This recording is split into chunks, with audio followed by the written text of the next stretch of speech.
Je vous remercie d'être toutes et tous là ce soir, aussi nombreux. C'est assez impressionnant parce que vous êtes vraiment un mur. Une falaise en face de nous, mais on est très heureux de vous voir. Cette année, comme vous l'avez dit, c'est celle d'un anniversaire. Donc ça fait 50 ans que le Parvis Saint-Jean n'est plus une église, mais un théâtre, habité chaque saison par une multitude d'artistes, ouvert depuis 5 décennies aux habitants et aux habitantes de Dijon et de la région Bourgogne-Franche-Comté. Cette aventure, elle est née d'une volonté politique d'après-guerre, celle de la décentralisation théâtrale qui reposait sur 2 piliers, la création de lieux irriguant le territoire français pour apporter la culture partout, et la démocratisation culturelle en pratiquant des prix avantageux, pour la rendre accessible à toutes et à tous. C'est aussi l'histoire d'une utopie farouche, celle de penser, au sortir de la guerre, que la culture, si elle est partout, est ce qui empêchera l'horreur de revenir. Au moment où les coupes budgétaires se poursuivent de tous bords, il est primordial de se rappeler la nécessité de la culture, de la défense acharnée que nous, directeurs et directrices d'institutions, artistes, techniciens, techniciennes et vous, public, devons mener ensemble pour créer toujours et encore des espaces de possible, de rêve, de partage, de pensée et d'échange. Des espaces qui sont rares et qui sont pourtant nécessaires, qui sont ce pourquoi, à mon sens, une société peut encore faire société ensemble. Dans l'échange de points de vue, dans la transcendance du réel que peut amener l'art. Au lendemain de la Seconde Guerre mondiale, la culture était un étendard en réaction au pire. Elle pourrait bien aujourd'hui être le moyen de s'en prémunir, de lutter contre la violence et l'aveuglement. Garder notre passé et notre héritage en mémoire, n'est-ce pas finalement la garantie pour nous tous et toutes d'imaginer et de penser nos perspectives d'avenir autrement? C'est ce que nous souhaitons ardemment. Cette question sera l'objet de la soirée d'anniversaire consacrée aux 50 ans du Parvis Saint-Jean pour fêter sa réouverture après les travaux consacrés à sa rénovation à l'automne qui ont été évoqués. Cela explique pourquoi du 1er septembre au 22 novembre, les spectacles que nous allons vous présenter avec Kevin sont accueillis à la salle Jacques Fornier en attendant cette réouverture. Les auteurs et les autrices associés seront toujours présents sur le territoire cette saison avec les temps forts habituels, la semaine des écritures contemporaines au mois de décembre et le festival théâtre en mai, le passe-muraille qui est notre forme légère destinée à jouer dans les lycées et les lieux non dédiés qui sont autant dans la ville de Dijon que dans la région Bourgogne-Franche-Comté qui a créé Ingvild Aspeli la saison précédente. Nous vous retrouverons aussi pour des rencontres que nous nommons les impromptus tout au long de la saison pour vous permettre d'entrer dans les coulisses des processus de création des spectacles. Nous continuons, comme vous l'avez évoqué, les partenariats initiés avec des structures alentours, le théâtre de Besançon, le Centre dramatique national, la Minoterie, la scène conventionnée d'intérêt national Art, Enfance et Jeunesse, le festival Souffle avec Ici Londe, le Centre national de création musicale, l'ABC, mais aussi avec les 26 000 couverts. Nous continuerons à proposer des expériences aux spectateurs, aux spectatrices, des expériences inédites, des expériences joyeuses, qui nous déplacent physiquement, mentalement, des écritures plurielles, des formes performatives qui sont à la croisée des disciplines du champ des spectacles vivants. Une ouverture sur le monde pour rêver ensemble à des lendemains meilleurs. C'est une nouvelle saison que je souhaite ainsi que toute l'équipe du TDB qui est présente dans cette salle, faite pour célébrer le théâtre, chérir la liberté d'expression, protéger la culture et le vivre ensemble, le mettre enfin au cœur de nos préoccupations. Enfin, je voudrais dédier cette saison à Isabelle Roux, dite la Belle, gardienne des lieux pendant 45 ans, mémoire du théâtre et de l'équipe du TDB qui nous a quittés cette année, et avoir une pensée émue aussi pour Alain Renaud, ancien directeur des relations avec le public et autre figure marquante du TDB qui s'en est allé en juillet dernier.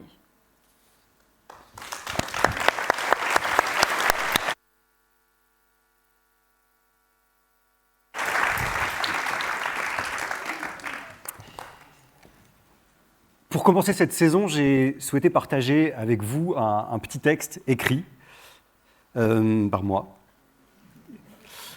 qui s'intitule « L'espoir est une discipline collective ».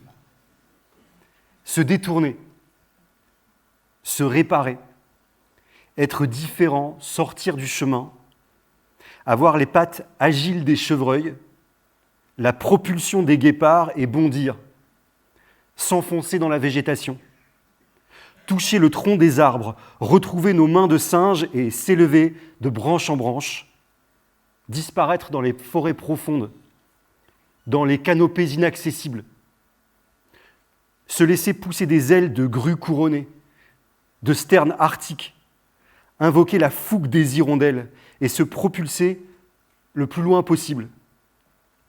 Nous organiserions des grands vols migrateurs, loin des temps de la catastrophe, loin de la fureur des guerres, emplissant le ciel de nos chants, de nos langues d'oiseaux, oubliant les mots guerre, conflit, haine, division.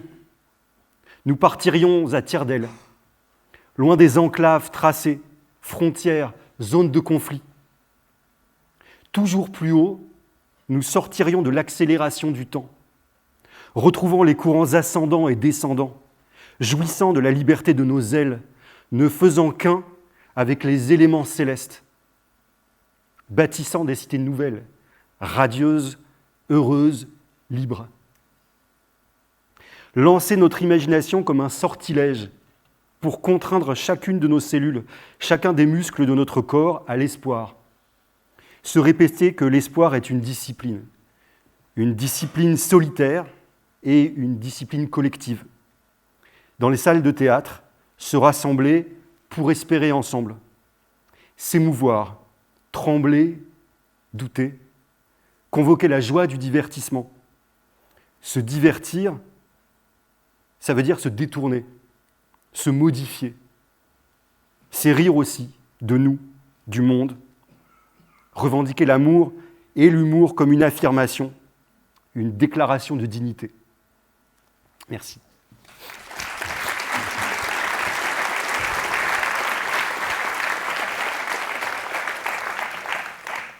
Il y a de la magie, des larmes, du rêve, du frisson et surtout des crises de rire, puisque de retour à Dijon, la compagnie emblématique des 26 000 couverts revient en plein air avec Véro Ier, reine d'Angleterre, en ce moment même, au Jardin de l'Arquebuse. C'est un mélodrame foutraque et déjanté.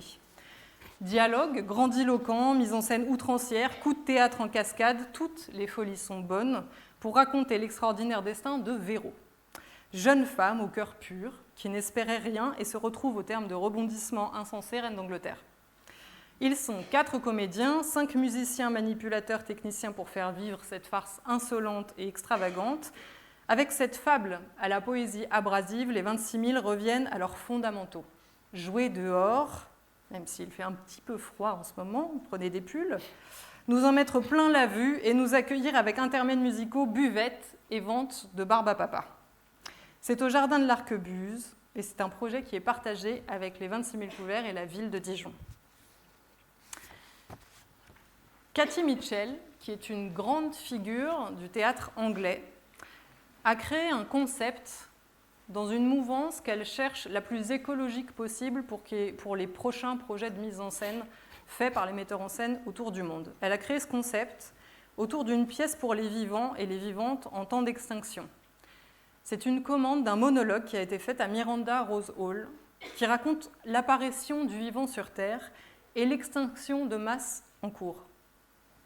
Elle propose, dans ce concept, un cahier des charges précis. Le spectacle pourra être joué partout dans le monde, par une femme, non issue de la majorité visible de son pays.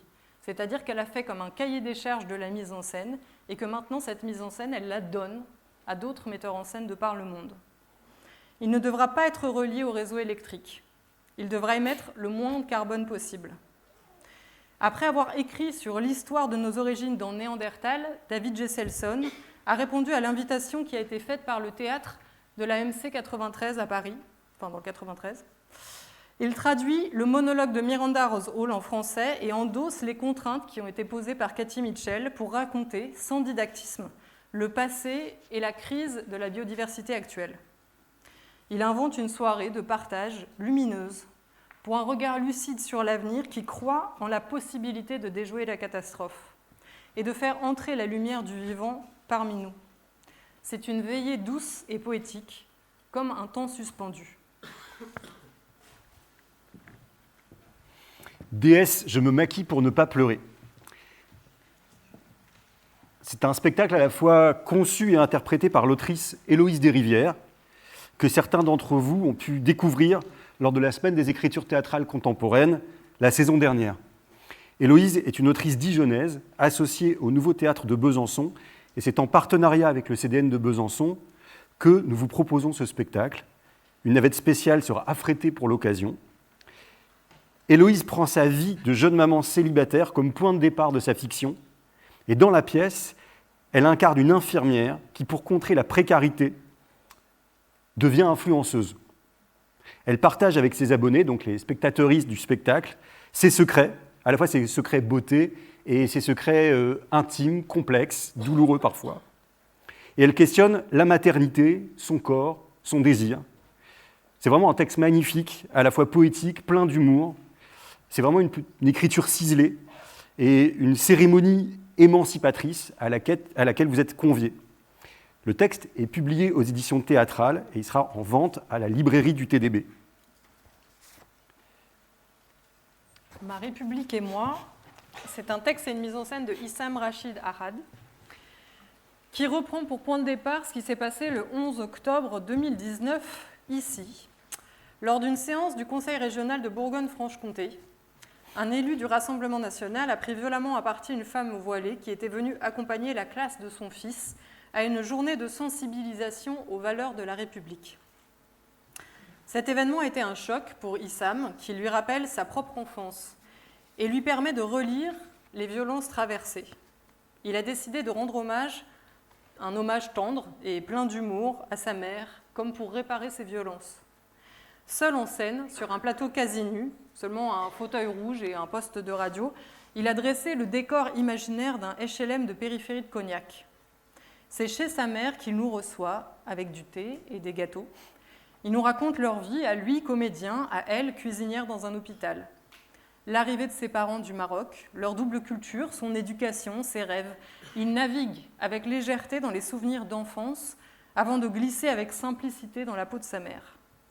Dans Ma République et moi, il est question d'intégration, d'identité et surtout de liberté, de relations entre parents et enfants et de la place que l'on occupe dans la société. Issam Rachid Arad est solaire, avec un humour incroyable, il déboulonne les préjugés et ouvre nos regards avec plus de douceur. Il y aura aussi un des impromptus dont j'ai parlé au tout début de l'ouverture de cette saison, un impromptu, donc une rencontre le 15 novembre, une rencontre avec le public et avec une ou un invité, qui est encore en cours de choix, qui va questionner ensemble la question de nos valeurs républicaines. Il y aura aussi une représentation en LSF le 19 novembre. Je vous laisse découvrir le spectacle en images.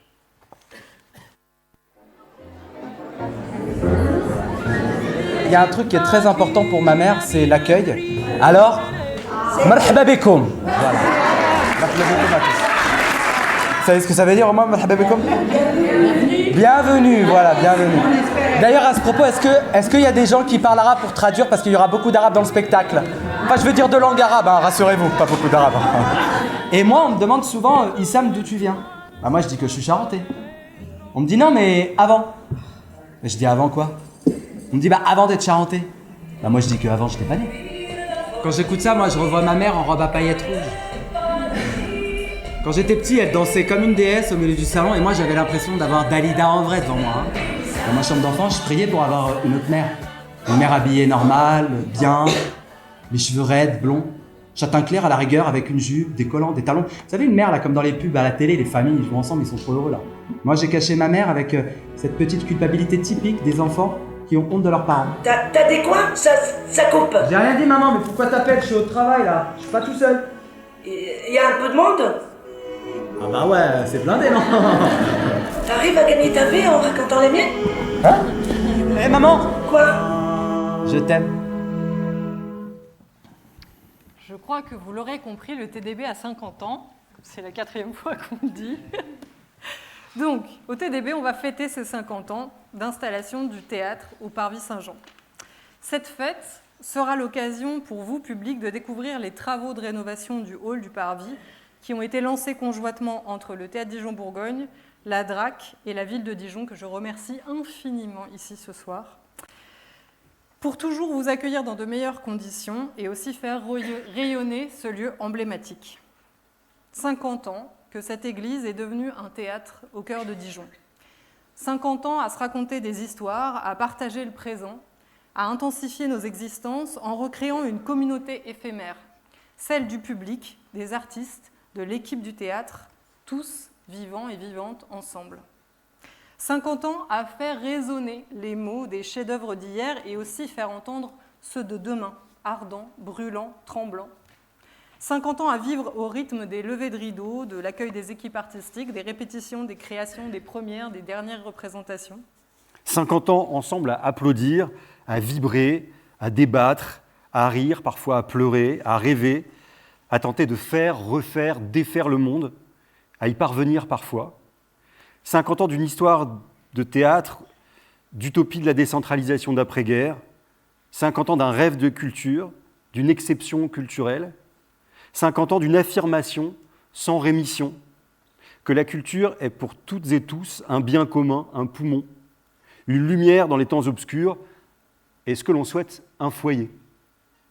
C'est donc avec joie que nous vous invitons à venir souffler les 50 bougies de ce théâtre unique en son genre, lors d'une soirée spectacle que nous avons pensée ensemble avec Kevin et avec les artistes associés du Théâtre Dijon-Bourgogne pour faire de cette soirée une célébration du théâtre sous toutes ses formes et ses singularités esthétiques. D'abord, nous allons suivre les chemins plastiques et poétiques qui vont être tracés dans la ville par les étudiants et les étudiantes des Beaux-Arts. Ils vont investir quelques jours, quelques semaines avant cet événement, la ville avec des mots, des phrases poétiques pour guider avec leurs pochoirs de toutes les couleurs des chemins pour amener le public vers le Parvis Saint-Jean. Nous vous invitons aussi à venir découvrir ce soir-là les marionnettes d'Ingvild Aspeli, qui raconteront sous la plume de Gustave Akakpo l'histoire du Parvis avant qu'il ne fût théâtre. Et elle est longue. Les élèves du Conservatoire de Dijon, eux, par les mots de Claire Barabès, aussi autrice associée, retraceront l'histoire de la décentralisation théâtrale et celle du Parvis Saint-Jean. Le texte de Kevin Kayes, dans la bouche des robots du Moonstrom Théâtre, vont évoquer les 50 ans de théâtre passés entre ces murs. Et enfin, Julie Ménard et Karima Elkaraz, toutes deux autrices associées, se demanderont avec les lycéens et les lycéennes de Dijon et de la région Bourgogne-Franche-Comté à quoi ressemblera finalement le théâtre dans 50 ans. Ce texte, écrit à plusieurs mains que je vais mettre en scène, sera interprété par les élèves du lycée Montchapet. Cet anniversaire, nous le voulons sous le signe des valeurs portées par le projet de la direction et de l'ensemble de l'équipe du TDB, non pas simplement comme un moment de commémoration, mais un moment de célébration de l'hospitalité, de la défense des services publics, de l'art et de la culture. Pour cet anniversaire, le Parvis est paré d'une nouvelle jeunesse, on l'espère, et il va réouvrir ses portes après des travaux d'embellissement, on l'espère aussi. Et donc, vous savez qu'en fait, c'est une basilique de style gothique flamboyant. Et donc, pour célébrer cette basilique, on a prévu un DJ set avec un dress code flamboyant. Et ça, c'est le 22 novembre, au Parvis.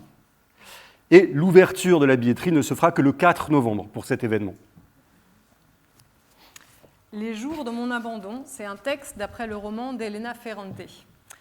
Alors qu'elle se rêve écrivaine et révolutionnaire, Olga, qui signifie sainte, a abandonné ses rêves pour suivre son mari Mario dans le nord de l'Italie. À 40 ans, elle est devenue une mère et une épouse parfaite. Et elle se fait quitter pour une femme 2 fois plus jeune qu'elle. Librement adaptée du roman d'Elena Ferrante, sans doute l'écrivaine italienne la plus connue et la plus lue au monde, avec L'amie prodigieuse, je ne sais pas si certains ou certaines d'entre vous l'ont lu, les jours de mon abandon nous précipitent dans la vertigineuse chute d'Olga, qui prend soudainement conscience qu'en se conformant à ce que l'on a attendu d'elle, elle s'est perdue. Tombée dans un état bestial, devenue vulgaire et violente, elle plonge dans les ténèbres avant de retrouver la lumière. C'est une comédienne et metteuse en scène qui se nomme Gaia Seita qui donne corps à l'ombre d'Olga et à ceux qui participent à cette émancipation, ses 2 enfants qui sont présents sur le plateau avec elle et son chien. La scénographie, où le public s'intègre entièrement sur le plateau et la scénographie plus dans le public évidemment, Ils intègrent en fait le jeu, ils intègrent son espace, mais aussi son espace sonore, et nous font traverser la psyché d'Olga. Les cloisons de la maison ont volé en éclats, l'espace sonore déborde du cadre, tout est ouvert et vibre au gré de son souffle, des battements de son cœur et de son histoire. Les jours de mon abandon combat les normes sociales qui imposent les mêmes schémas qui se reproduisent de génération en génération. Le meilleur événement de la saison ensuite. C'est la semaine des écritures contemporaines. Et au cœur du projet du TDB, il y avait la volonté d'inscrire en fait, les paroles d'aujourd'hui. Qui sont les personnes qui écrivent les mots MAUX, MOTS de la société qui nous traverse. Et une envie qu'on avait, c'était, pour le dire un peu simplement aussi, de sortir d'une image un peu d'austérité qu'on pourrait avoir des auteurs et des autrices, qu'on imagine un peu comme des intellectuels souffreteux dans une tour d'ivoire, un peu coupés de la réalité. Et l'envie, c'était de transformer Fournier en une sorte de foyer où pendant une semaine se côtoient une sorte de troupe d'auteurs et d'autrices en acte qui puissent réfléchir à une question. L'année dernière, j'avais commandé à des camarades autoristes de réfléchir sur la question de que peut la littérature dans nos vies. Et cette année, avec le même groupe de camarades composé de Akimba, Claire Barabès, Héloïse Desrivières, Karima El-Karaz, Thibaut Feiner, mais aussi élargi de la présence de Mohamed Al-Koudoua, qui est un jeune poète palestinien en résidence au TDB durant toute la saison, on va ensemble réfléchir à la question de nos désirs. Nos désirs sous plein de formes. Alors le désir, c'est de quel désir on hérite, quel désir on va transmettre, et comment les désirs, dans une société où on a l'impression qu'en fait, en ce moment, on ne peut plus en avoir aucun, puisque tous les espoirs sont bouchés de partout, peut être aussi un moteur de réaction. Et durant toute cette semaine, presque tous les soirs, je parle sous le contrôle de Claire Guiez, qui me regarde, malgré ma myopie, il y a des événements ouverts au public, d'autres gratuits, ouverts dans la journée. Et je dis ça parce que c'est complètement intergénérationnel. Il n'y a pas besoin d'être un spécialiste de l'écriture théâtrale pour venir voir et se dire qu'en fait, ça peut parler de nos vies et que ces temps-là, durant toute une semaine, ils sont faits aussi pour qu'on se croise, nous les auteuristes et vous le public. Donc bienvenue et on vous attend en décembre avec impatience. Toutes les précisions sont dans le programme pour savoir ce qui se passe un peu tous les jours et tous les soirs. Léviathan, c'est une pièce de Lorraine de Sagazan et Guillaume Poix. Elle met en lumière la violence et l'absurdité de l'institution judiciaire à travers une série de comparutions immédiates, qui est une procédure pénale expéditive qui punit très souvent de manière très sévère des délits mineurs, souvent sans victime. Lorraine de Sagazan, vous la connaissez certainement, elle a été accueillie plusieurs fois au Théâtre Dijon-Bourgogne, aussi par Benoît Lambert. Dernièrement avec Un Sacre, c'était la première année où j'ai pris la direction, donc c'était en 2021. Et Guillaume Poix, c'est l'auteur avec qui elle collabore. Ils ont rencontré ensemble des avocats, des avocates, des magistrats, des surveillants pénitentiaires, des détenus. Ils ont créé ce spectacle au Festival d'Avignon en 2024. Léviathan, c'est finalement le 3e volet d'un cycle qui a été conçu à partir de questionnements soulevés au cours d'une série de plus de 300 entretiens qu'ils ont menés sur plusieurs années. Ils ont choisi de répondre aux réels et aux questionnements qui se sont posés par de la fiction. Elle a imaginé une scénographie onirique, grandiose, baroque, une sorte de cathédrale ou un chapiteau qui abrite un tribunal de fortune. C'est une mise en scène d'une immense beauté esthétique, plastique, qui est saisissante et inquiétante. C'est porté par 8 interprètes fidèles de la compagnie qui sont tous masqués et une apparition magique d'un cheval. C'est un grand succès du Festival d'Avignon. C'était aussi une coproduction du Théâtre Dijon-Bourgogne que je vous laisse découvrir en images. Monsieur, pour la suite des échanges que nous allons avoir, vous aurez la possibilité de vous taire, de répondre aux questions ou de faire des déclarations spontanées. Je répondrai à toutes les questions, Monsieur, avec plaisir. Si vous ne souhaitez pas répondre à une question, monsieur, il n'y a aucune difficulté. Vous dites juste, moi, je ne réponds pas à ça, et le tribunal passera à la question suivante. Monsieur, vous êtes présenté sous la procédure de comparution immédiate. Est-ce que vous souhaitez être jugé aujourd'hui ou est-ce que vous demandez un délai pour préparer votre défense? Jugez aujourd'hui, s'il vous plaît, madame la juge. Aujourd'hui, très bien. Merci. Merci. Aujourd'hui, dans le monde entier, d'autres manières de faire existent. Beaucoup de dispositifs tentent de sortir de la logique punitive, de remettre en question le système pénal, fondé sur la police, le tribunal et la prison.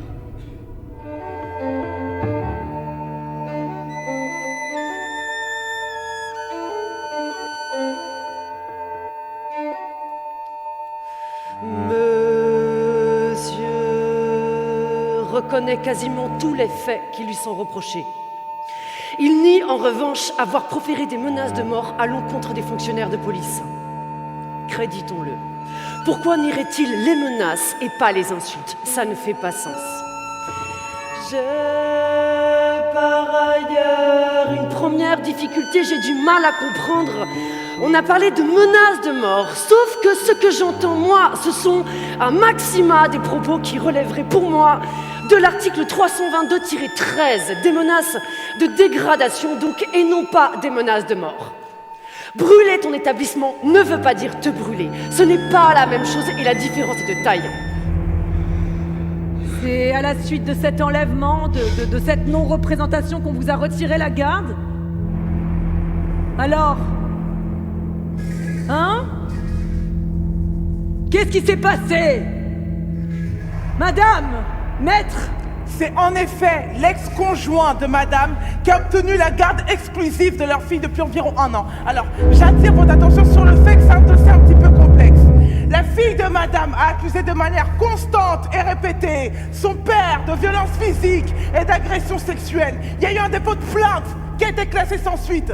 Pour protéger sa fille, madame a refusé de la confier à son ex-conjoint, ce qui lui a valu d'être maintenue en détention provisoire pendant 3 semaines. Pour tentative d'enlèvement parental, madame a redéposé plainte et attend qu'un juge d'instruction se saisisse du dossier. Madame, est-ce que vous souhaitez dire quelque chose à ce sujet?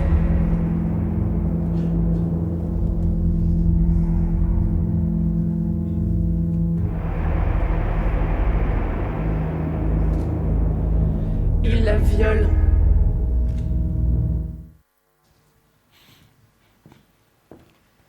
Le ring de Catharsis, c'est un spectacle d'Alice Laloy, qui est marionnettiste et plasticienne, et qui invente un jeu vidéo artisanal complètement dément.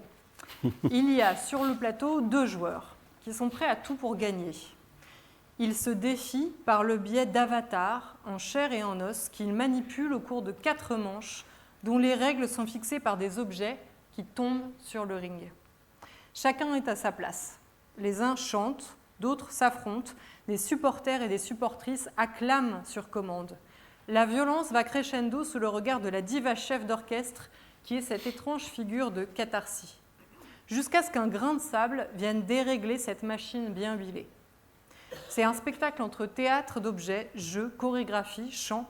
Cette farce monstre met en jeu 10 interprètes, danseurs et circassiens absolument incroyables, qui se fondent dans un décor uniformément gris, un monde dystopique, aussi fascinant par sa beauté visuelle et la précision de sa partition physique qu'angoissant. C'est un objet que j'ai découvert et que, franchement, j'avais jamais vu. C'est complètement hypnotisant, c'est vraiment à la limite du virtuel et du vivant, et c'est aussi une vraie réflexion sur notre rapport à la consommation et à la compétition.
Whiteout, un tout autre univers, un voyage aussi. C'est un spectacle en collaboration avec la Minoterie. Pier Giorgio Milano fusionne la danse, le théâtre physique. C'est très visuel, c'est une sorte de cirque virtuose. Il crée des images extrêmement poétiques. Et il raconte l'histoire de 3 alpinistes qui sont partis à l'ascension d'une façade réputée inaccessible et qui se retrouvent pris au piège d'une tempête qui met à rude épreuve leur amitié. C'est vraiment une expérience théâtrale très particulière, saisissante, puisqu'il nous transporte dans l'immensité des montagnes. C'est ça, ce titre un peu programme. Vous savez, c'est la limite, c'est l'altitude à laquelle on ne peut plus distinguer la terre du ciel. Et c'est cette sensation un peu de vertige que le spectacle propose, qui est une sensation très physique. Il y a un déplacement des sensations. Avant de découvrir quelques images, vous dire aussi qu'à l'issue de la représentation, il y a un dimanche où il y a une rencontre avec, tenez-vous bien, le club alpin français. Et oui, qui se déplace au théâtre. Quelques images.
Alors, la bande originale de Nos vies, c'est un spectacle qui fait suite à un autre spectacle qu'on avait proposé avec ma camarade Eugénie Ravon, qui est metteuse en scène, qui s'appelait Les mécaniques des émotions.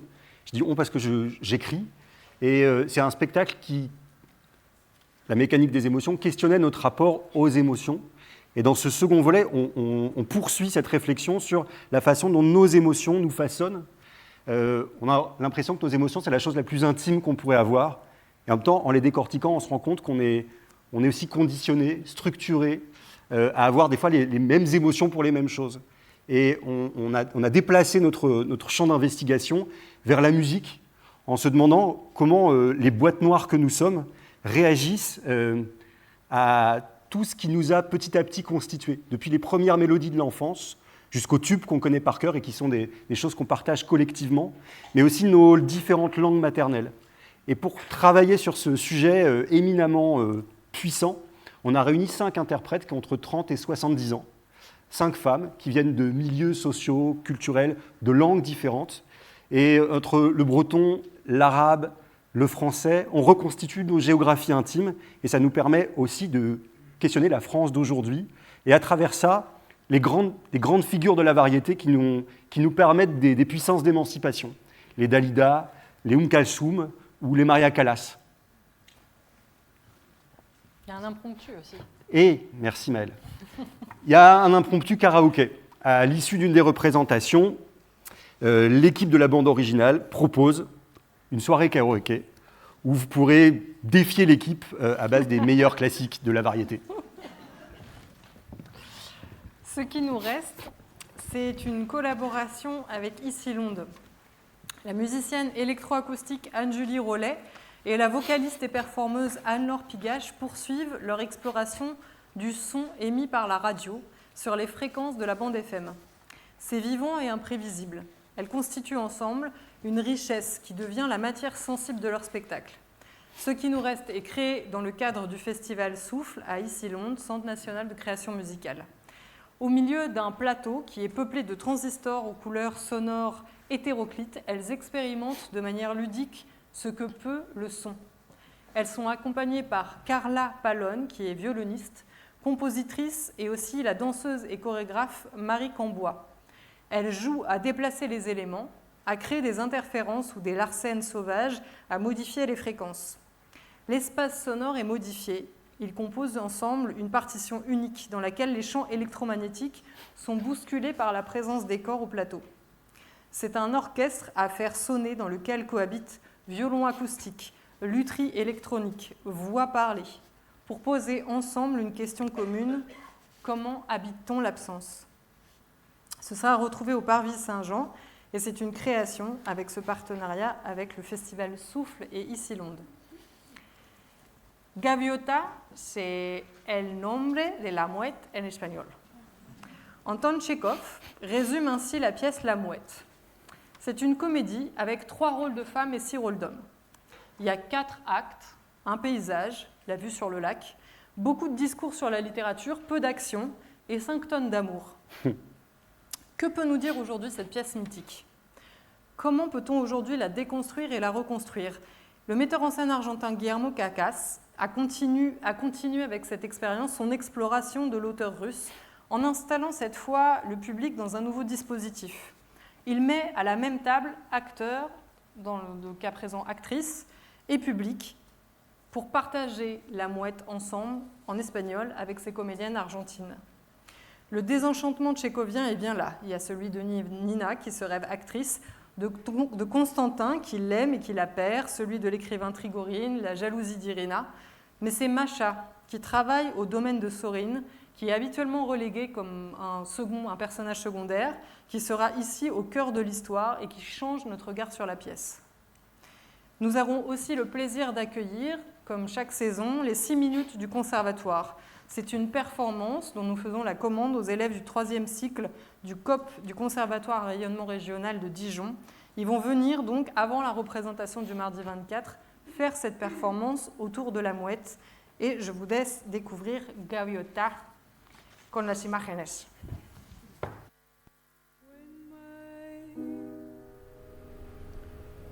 La atmósfera es sofocante. Falta el aire. Parece que a la noche va a haber tormenta. Qué extraño resulta ver a los artistas famosos. Yo los imaginaba orgullosos, inabordables, en realidad lloran y pescan, juegan a las cartas, se ríen, se enojan como todo el mundo.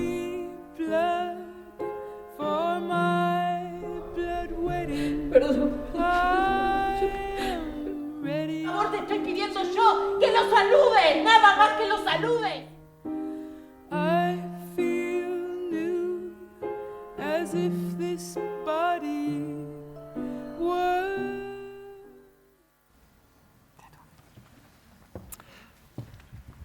La guerre n'a pas un visage de femme.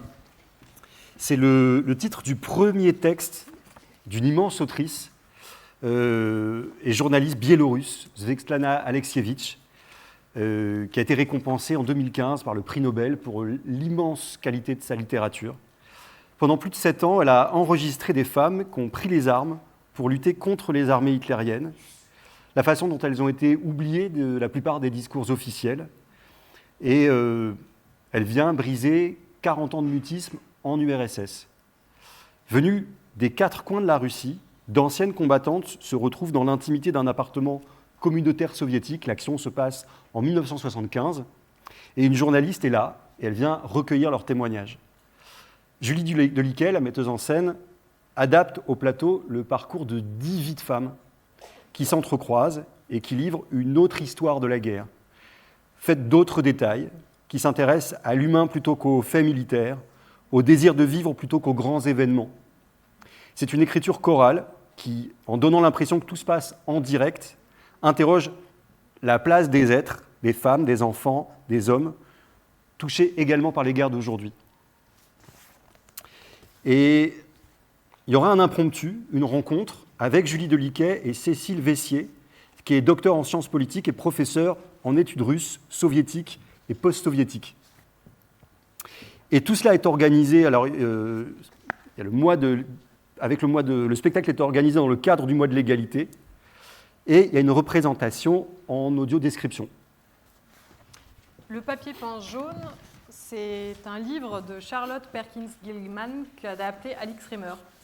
Dans l'Amérique de la fin du 19e siècle, Jane, qui est une écrivaine, passe l'été avec son bébé et son mari dans une maison coloniale à la campagne. Après des difficultés nerveuses survenues après son accouchement, ce qu'on appellerait aujourd'hui une dépression postpartum, elle est enfermée dans une chambre sur ordre de son mari, médecin. Elle est forcée au repos total, privée de tout stimuli, comme cela était le cas de nombreuses femmes dont on ne comprenait pas les symptômes et que l'on isolait. Elle est fascinée par les motifs du papier peint. Elle commence à y voir de drôles de formes, réveillant sa joie, son énergie et la libérant finalement de sa condition. Alix Rimmer adapte au plateau The Yellow Wallpaper, nouvelle de la pionnière du féminisme américain Charlotte Perkins Gilman, qui est autrice notamment de Women and Economics. C'est un manifeste qui a été traduit en 7 langues qui appelle à l'indépendance économique des femmes. Elle donne une grande importance à ce corps contraint et elle crée un univers plastique, visuel et sonore énigmatique et magnifique. C'est mis en lumière par Mathilde Chamou et la scénographie est signée de Hélène Jourdan avec qui j'ai collaboré sur Cosmos. J'ai aussi vu le spectacle et je trouve la transformation magnifique. Ces deux créatrices qui sont donc bien connues d'ici, dont vous avez déjà découvert le travail, et elles accompagnent avec la scénographie et la lumière l'évolution d'une pièce vers le fantastique. C'est une pièce de résistance qui donne à voir la puissance vitale d'une femme qui puise sa force dans l'irrationnel. Et c'est aussi à voir dans le cadre du mois de l'égalité de la ville de Dijon. Birja, c'est un spectacle, une conception de Renaud Herbin. Birja, c'est l'attente des bergers et des bergères géorgiens et géorgiennes lorsqu'il se met à pleuvoir dans la campagne et que l'orage approche. Face au déchaînement des éléments, ils et elles entretiennent un rapport serein, d'observateur, d'observatrice. Dans cette immobilité apparente, ils développent une disponibilité de tous les sens et rêvent d'épopées dans le monde. C'est un spectacle onirique. Le metteur en scène, il est marionnettiste, Renaud Herbin, et il convoque un imaginaire qui est peuplé de masques d'animaux venus porter leur récit à un groupe d'hommes et de femmes. Chacun vient finalement donner son point de vue sur la question du vivant, du lieu où ils habitent, la question de l'exil. Il réunit des artistes de toutes disciplines. Il y a le comédien Jean-Louis Couloc, la chanteuse Cyralis, le musicien Karam Al-Zouhir, les marionnettistes et artistes visuels Aitor Sens et Anina Moisman. C'est un conte métaphysique qui mêle le jeu incarné, le texte, le chant et la manipulation des marionnettes ainsi que de la musique. L'espace est mouvant, il est articulé, il fait se révéler finalement ces pendrillons de laine, ces réseaux de fils et ces poulies qui constituent la scénographie.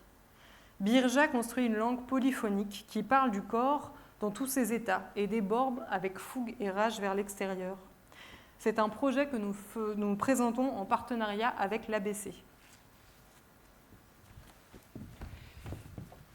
Minga de una casa en ruinas. C'est un spectacle chilien surtitré en espagnol. La Minga, c'est surtitré en français. Pardon, j'ai dit quoi? En espagnol, surtitré en français. Ouais, c'est plus difficile. La Minga, c'est une ancienne tradition sur l'île de Chiloé, qui est une île au sud du Chili, où lorsqu'un résident a besoin de déménager, toute la communauté vient l'aider à déplacer l'entièreté de sa maison, littéralement d'un endroit à l'autre.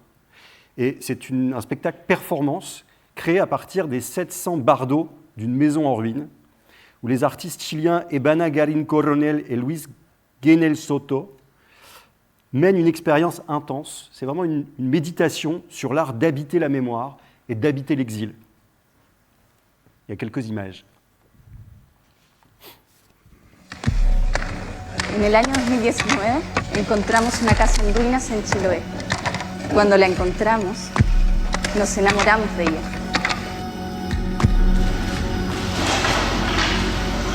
Hay que quemar las naves, hija. ¿Y qué quiere decir quemar las naves, mamá? Quemar las naves es cuando tomas una decisión que no tiene marcha atrás.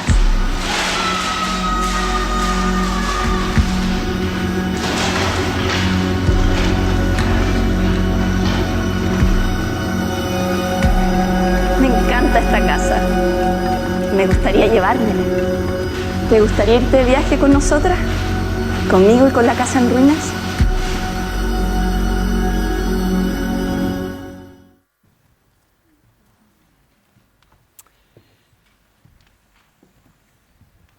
Cosmos, qu'on est heureux de vous présenter une nouvelle fois à Dijon, poursuit sa tournée. Ça raconte la façon dont, aux USA, dans les années 60, un groupe de femmes pilotes sont entraînées secrètement par la NASA pour la conquête spatiale. Et dans le récit s'entremêlent des paroles, des réflexions d'astrophysiciennes qu'on a rencontrées avec Maëlle et qui témoignent de leur regard sur le monde. Des comédiennes et des artistes de cirque, dites aériennes, jouent ensemble au plateau. Et c'est une sorte d'enquête, un rapport au temps, à l'espace, aux risques, aux limites que nous menons. Et la question, une des questions qui nous a guidés, c'est qui sont ces rêveuses obstinées dont les voies ouvrent d'autres voies.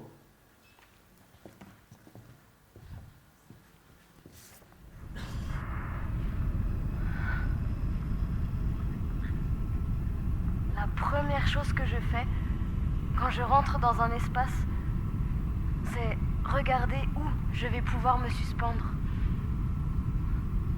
Je regarde où sont les prises et très vite, je grimpe. J'ouvre une voie. Je trouve le chemin vers la hauteur. Les autres s'éloignent. Ils restent là, sur le plan normal de ceux qui vivent en 2 dimensions. Moi, je vais me percher. Je vais là où l'air a un autre goût. Je me suis toujours dit que si quelqu'un devait un jour aller dans l'espace, ça serait moi. Vous êtes sélectionné pour la 3e phase de test. Quoi ? Vous êtes sélectionné pour la 3e phase de test ?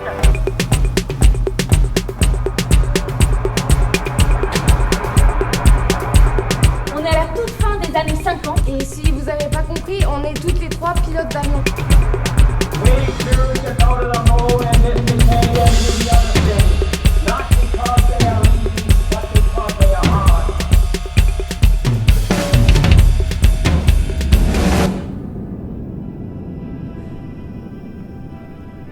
Ne nous fermez pas les portes de l'espace.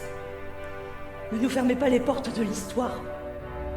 Quand les astronautes reviennent sur Terre, ils parlent tous de ce que ça signifie de voir la Terre de si loin, sans y être. Je pense que nous ferions une grave erreur si nous supposions que les femmes n'ont aucune contribution à apporter à l'exploration spatiale.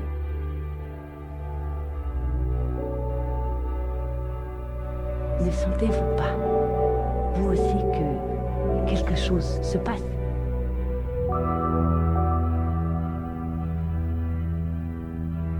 C'est trop tard. Quelque chose est en marche qu'on ne pourra pas freiner.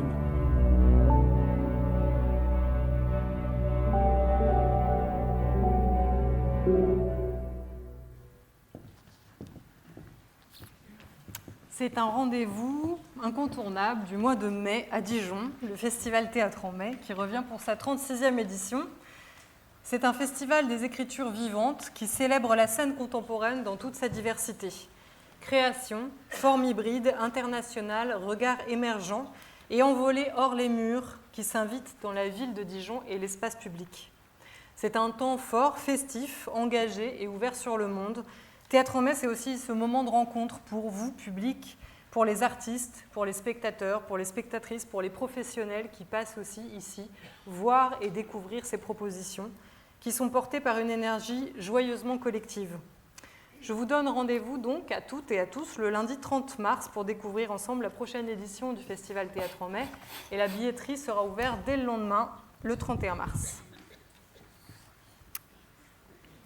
Quelques petites informations avant de nous quitter. La première, après la salle Jacques Fournier la saison dernière, c'est au tour, vous l'aurez bien compris, on l'a dit 5 fois, du Parvis. Mais en fait, c'est pour cette raison que le Parvis Saint-Jean, parce qu'il est fermé, que jusqu'à la fin de l'automne, la billetterie sera ouverte et délocalisée à Fournier jusqu'en décembre. Un autre point important, la question de l'accessibilité qui nous tient à cœur et la façon dont un travail sur l'accessibilité de nos supports et des outils de communication est mené, notamment sur la conception d'un programme de saison dit FALC, c'est-à-dire facile à lire et à comprendre, et aussi trouver les bons outils du numérique, de l'informatique, pour que le site soit adapté à toutes les situations de handicap, pour que la navigation et la lecture des informations soient aisées. Vous avez des infos billetterie, me semble-t-il. La billetterie ouvre ses portes dès demain, mercredi 10 septembre. Ce sera donc, comme vous l'avez compris, à la salle Jacques Fournier. Ne venez pas au Parvis, c'est fermé. C'est en ligne à partir de 14h. Alors je sais que c'est une journée de mobilisation citoyenne. L'équipe sera aussi mobilisée, mais tout de même pourra vous accueillir à partir de 14h. Il se peut juste que le traitement des informations soit un tout petit peu plus long, parce que cette journée est aussi une mobilisation pour l'équipe. J'invite à me rejoindre toute l'équipe permanente du TDB et je remercie infiniment tous les intermittents et intermittentes, sans qui rien de tout cela ne serait possible. Je vous invite à me rejoindre et je vous demande à vous, public, si vous voulez bien les remercier pour tout le travail qu'ils accomplissent tout au long de cette saison avec nous pour rendre ce projet possible. Merci pour votre présence.